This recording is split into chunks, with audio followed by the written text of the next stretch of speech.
Hi everyone, happy Thursday and welcome to Lunch with Maria, dishing inspiration one episode at a time. I'm your host Maria Criticos, the founder of the Ladies Who Lunch Network, and today I'm going to be sharing some insights and tips and strategies that I got from having lunch with a very prominent and influential businessman, author, and speaker here in Vancouver today.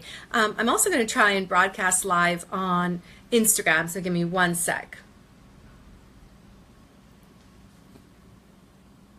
Okay, not sure if that's going to work or not, so maybe I shouldn't. All right, discard.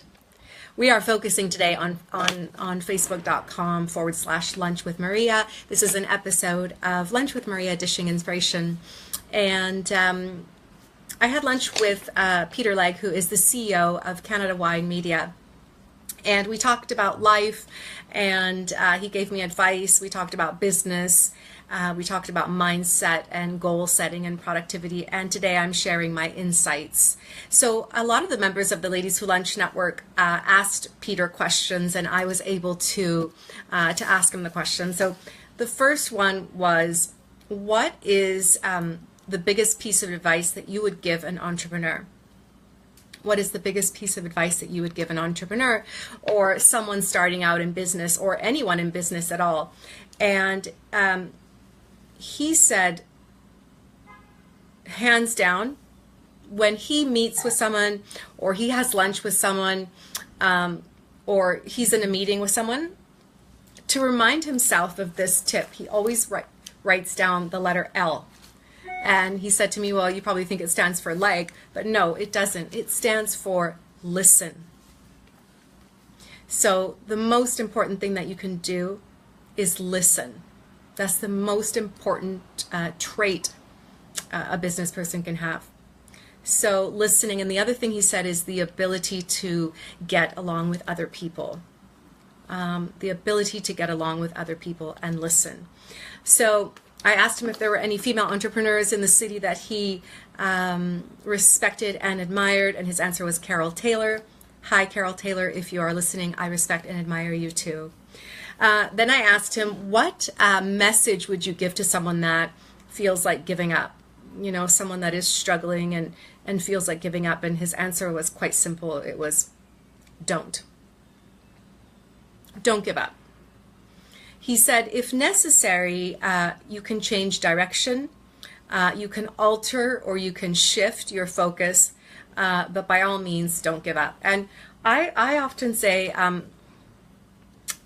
I feel that it's oftentimes when we're closest to our goal, that's the times that you're going to want to give up the most. Business is not easy, he said. Business is an uphill battle. You are always going to be faced with obstacles and challenges. It's how you respond to those challenges that are going to ultimately define whether you are successful or not. So it's your response to the obstacles that come in your way and how you deal with problems, really. We talked a lot about speaking. As you know, he's a very accomplished speaker. For those of you that are interested in getting into speaking, it's a great way to get your message out.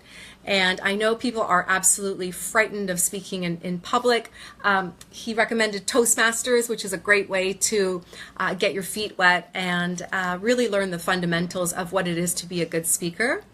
And if anyone has ever had the pleasure of hearing Peter speak, he's amazing, and he shares a lot of his own stories, which I think also make a good speaker, is incorporating your story into your message.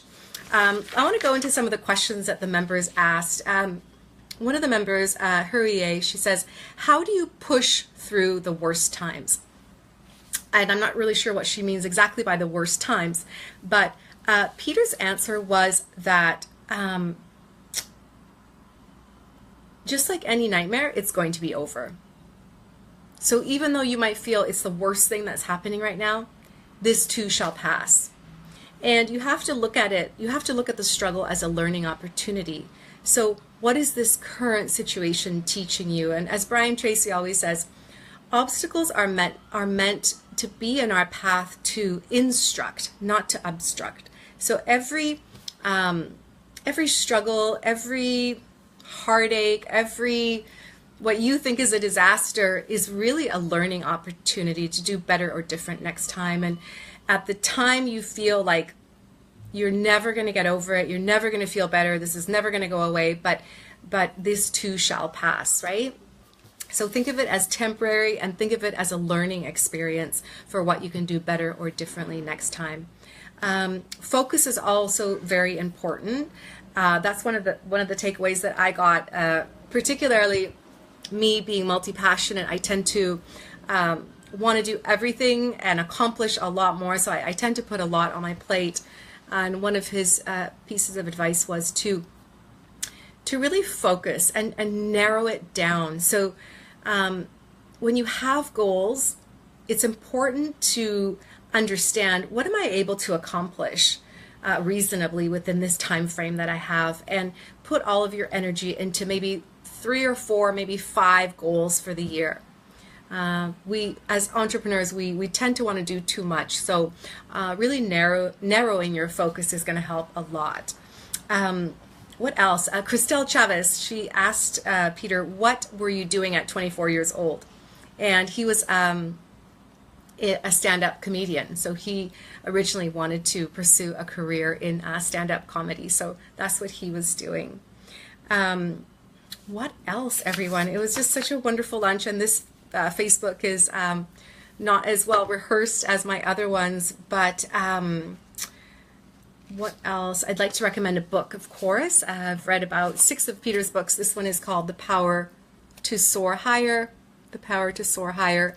And Peter says, Peter's an avid reader. He reads 1 book a week. And I believe he said this year he's read 60 books. So reading is very important. I know a lot of people say, well, I don't have time to read.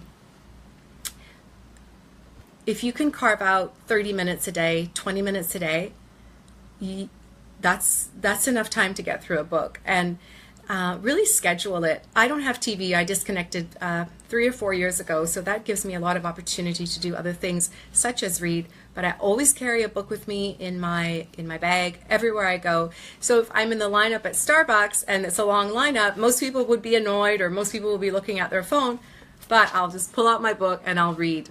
Or sometimes even when I'm stuck in a traffic jam, bank lineups, a book is always in my purse. So biggest takeaway from this book was our limiting beliefs. And he says limiting beliefs are like, it's like you stepping on the brakes of a car and then expecting that car to go forward.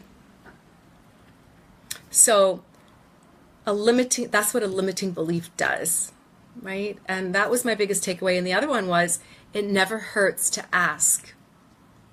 So whatever it is that you want out of life, you have to be willing to take action and go after it and ask. And the worst thing that someone can say is no. The best thing is a yes. So don't be afraid, be fearless, and just go after what it is that you want in life. The other big takeaway was, he says, death is a disease and there is no cure. And I know that sounds morbid, but I always like to say, don't get to the end and wish you had. He talks about the runway of life, which is another a book that he has written on his mentor, Joe Siegel, which we also had the opportunity to meet today at lunch. And he looks amazing. The man is 92 years old and he looks fabulous, youthful, energetic, just incredible. I hope to look like that when I'm 92. But Peter says death is a disease and there is no cure. So in his book, The Runway of Life, he talks to his mentor, Joe Siegel, and Joe talks about everyone's runway of life. Everyone's runway of life is going to be different. So you have to always keep that in mind. I think we all have an average of about 4,400 weeks to live. So when you really look at it like that, if an average lifespan is about 85 years old, and not sure where my listeners are at their stage in the runway of life, and I'm not going to tell you exactly where I am, but I'd say I'm getting pretty close to 85, not 85, it's like kind of in the middle of the runway of my life. And so if I really think about all the things that I want to accomplish, time is ticking. And so I have to look at my activities every single day and say, is what I'm doing today going to get me to where I am, by this age? Yeah. What else? Being a good listener, the ability to get along with everyone,